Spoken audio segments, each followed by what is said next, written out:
नमस्कार मित्रों। लोग कहते हैं कि राम और सीता जी की कुंडली में 36 गुण मिलते थे, लेकिन उनका वैवाहिक जीवन ठीक नहीं रहा। इसलिए ज्योतिष के तत्वों में कोई जान नहीं है और ज्योतिष को मिथ्याचारी विज्ञान मानते हैं। मैं आज ज्योतिष के अपवादों की चर्चा कर रहा हूँ, क्योंकि ज्योतिष में बहुत सारे अपवाद हैं। तो उसके अगर कुछ अपवाद आपसे स्पष्ट कर लिए जाए तो हमारे अध्ययन की विधि सरल हो जाती है। जैसे राशि और नाम के आधार पर ज्योतिष करना। वैसे आपने देखा होगा, मैं ग्रामीण आंचल से संबंध रखता हूँ, गांव का रहने वाला हूँ। तो मैंने ये देखा है कि लोग रोज नाम बदलते हैं, या लड़का लड़की के संबंध वैवाहिक जीवन के गुण मिलाए जाते हैं तो नाम बदल लिए जाते हैं, और नाम बदल कर उनके नक्षत्र बदल जाते हैं, गुण मिलाकर जबरदस्ती उसके वैवाहिक जीवन को थोप दिया जाता है। तो मित्रों, उससे वैवाहिक जीवन में उनके में तनाव, परेशानी बनी रहती है। तो ये तो अवसरवाद का एक विज्ञान हो गया, इसलिए ज्योतिष में अपवाद है। दूसरा एक बात और देखी होगी, आप भी सब जानते हैं, मैं भी इस बात को स्पष्ट करना चाहता हूँ कि भारत के अंदर हर तीसरा व्यक्ति ज्योतिषी है। यानी ज्योतिष के भविष्य के वक्ता हर तीसरा व्यक्ति है। कोई तोता के माध्यम से भविष्य वक्ता बना हुआ है, कोई योग साधना के माध्यम से बना हुआ है, कोई पीपल के नीचे बैठकर समाज लगाकर भविष्यवाणी करता है। देखिए, ये आधारित प्रमाणिक नहीं है। हो सकता है चमत्कारिक हो ये, जैसे प्राय देखा गया है कि तोता पाल लिया जाता है, उसको कुछ कार्ड दे दिए जाते हैं पिंजरे में बंद करके, और जब कोई भविष्य पूछने के लिए जाता है, तोता एक कार्ड निकाल के बाहर जोर से दे देता है, उसे पढ़ के एस्ट्रोलॉजर बता देता है, उसे भविष्य के निधि मान लिया जाता है। तीसरा ये देखो कि आज भी 21वीं सदी में, यानी अभी की बात नहीं कह रहा, वेद कब लिखे गए उसमें ज्योतिष के 1 लाख 1.25 लाख श्लोक हैं, उससे अब तक ज्योतिष में इतनी भ्रांतियां हो गई हैं कि आज के समय जब हम 21वीं सदी में प्रवेश कर चुके हैं, आज कंप्यूटर के माध्यम से, लैपटॉप के माध्यम से ज्योतिष होती है। आज भी ऐसी विषम परिस्थिति है कि लोग राशि प्रेडिक्शन पर चैनल यानी विश्वास करते हैं, वो उनके नाम के आधार पर होती है। आज भी हमें सही राइट टाइम नहीं मिल पाता, जातक का डेट ऑफ बर्थ ठीक नहीं मिल पाती, और राशि के आधार पर आज टीवी में चैनल चले हुए हैं। आज भी लोग आवाज लगाकर एस्ट्रोलॉजर से पूछते हैं कि साहब मेरा नाम मुकेश है, सिंह राशि वालों पर टाइम कैसा चल रहा है आप बताइए। और बताने वाला जो एस्ट्रोलॉजर है वो भी नाम पूछता है, जबकि नाम से ज्योतिष का कोई संबंध नहीं है। वो भी नाम पूछता है और कहता है कि आपका तुम्हारा नाम क्या है, वो नाम बताता है, उससे राशि ढूंढता है और राशि के अनुसार ही गोचर की पद्धति बताते उसका भविष्य तय कर देता है। ये सबसे बड़ा अपवाद है। इसके साथ साथ आप विचार करें कि आज भी पंचांग के आधार पर भारत में ज्योतिष होती है। जो मंदिर में बैठे हुए पुजारी हैं, गांव में रहने वाले पंडित हैं, ग्रामीण आश्रम में काम करने वाले ज्योतिषी जो लोग हैं, आज भी पंचांग के आधार पर ज्योतिष करते हैं, जिसमें ग्रह और डिग्री वगैरह स्पष्ट नहीं हो पाते, और वो अलग आगे के वर्ग नहीं बन पाते। और होता यह है कि जो प्रेडिक्शन देते हैं, जो फलित वो करते हैं, वो प्रमाणिक नहीं होता है। प्रमाणिक न होने से वो घटना उसके जीवन में घटित नहीं होती और ज्योतिष का अपवाद बनता है। अगर ज्योतिष के मिथ्याचार के बारे में हम बात करें तो मित्रों, मैं भी पहले ज्योतिष को नहीं मानता था, और काफी समय तक रहा कि मैं भी इसे अपवाद का विषय मानता था, अपवाद के विज्ञान मानता था। जब मैंने इसका अध्ययन किया भारतीय विद्या भवन में, प्रमाणिकता प्राप्त हुई, तब मेरा विश्वास हुआ। तो बहुत बड़ा विषय है कि आज ज्योतिष अंधविश्वास रूढ़वादिता के सिरे चढ़ी हुई है।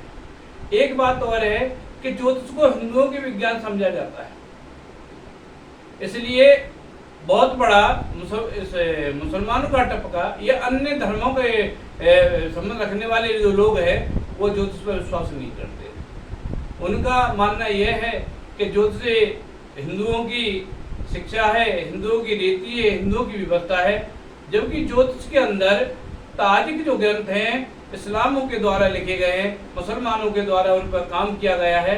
ज्योतिष किसी धर्म की, किसी जाति की, किसी समुदाय के विज्ञान नहीं है। यह मानव मात्र का विज्ञान है और मानव के जीवन में प्रकाश डालता है। एक विशेष बात और देखो, कि महाभारत के काल के बाद में ज्योतिष के ग्राम में काफी गिरावट हुई है, कि महाभारत के युद्ध में ज्योतिष के बहुत बड़े विद्वान मारे गए जिनकी आज भारत को जरूरत रही। बहुत सारे ग्रंथ नष्ट कर दिए गए ज्योतिष के, यानी मुगलों के समय में, उससे भी ज्योतिष के सदग्रंथों की कमी रही। कुछ एस्ट्रोलॉजरों ने, ज्योतिषियों ने ऐसी किताबें लिखी अपने ही माध्यम से जिसके वैज्ञानिक प्रमाण नहीं मिलता, और उसको पढ़ के जो जातक ज्योतिष करते हैं वो सही फलित नहीं कर पाते। तो मैं आपसे एक अनुरोध और करूंगा कि अगर आप ज्योतिष का अध्ययन करना चाहते हैं और आप चाहते हैं कि आपकी भविष्यवाणी ठीक हो, तो आप सही किताबों का सहारा लें, अच्छी किताब पढ़ें, जैसे वृद्ध पाराशर है, मानसागरी है, जातक परजात है। इन किताबों को पढ़ें जो प्रमाणिक हैं, इनके सूत्रों को पढ़ें, इनके नियमों को पढ़ें, इनके सिद्धांतों को पढ़ें, तभी आप सही फलित दे पाएंगे और किसी के जीवन पर प्रकाश डाल पाएंगे। इसके साथ साथ मित्रों,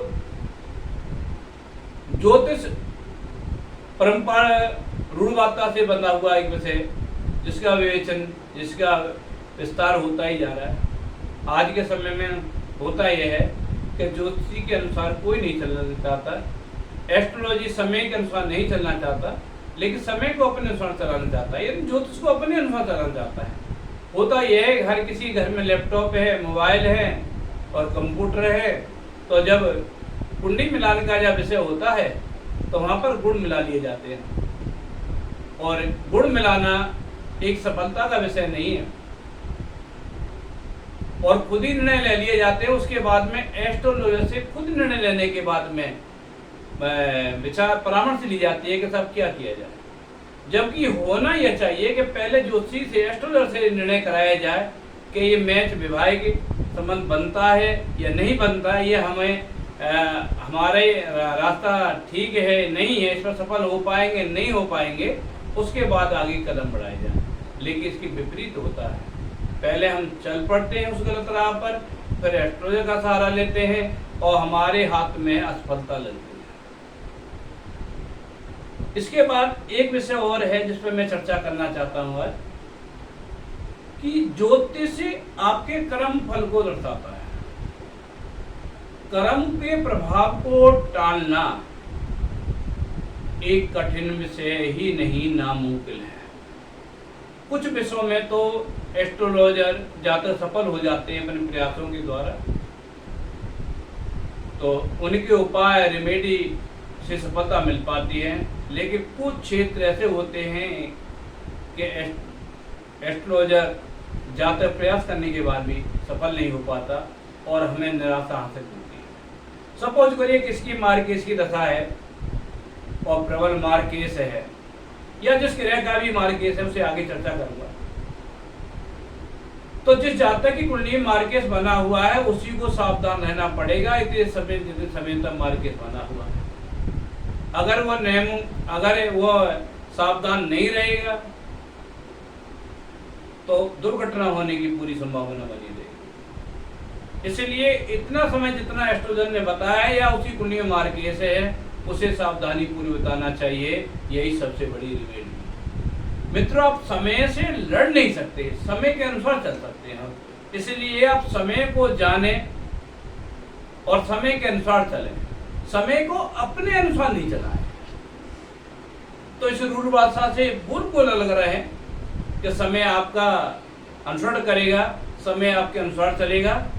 तो इसलिए मित्रों, बहुत सारे रूढ़वादितें हैं, मैं इनको आगे भी चर्चा करूंगा, लेकिन मैं ये कहना चाहूँगा कि रूढ़वादिता से उठें, ज्योतिष को जानें, ज्योतिष के अनुसार चलें, तभी आप जीवन में सफल हो पाएंगे।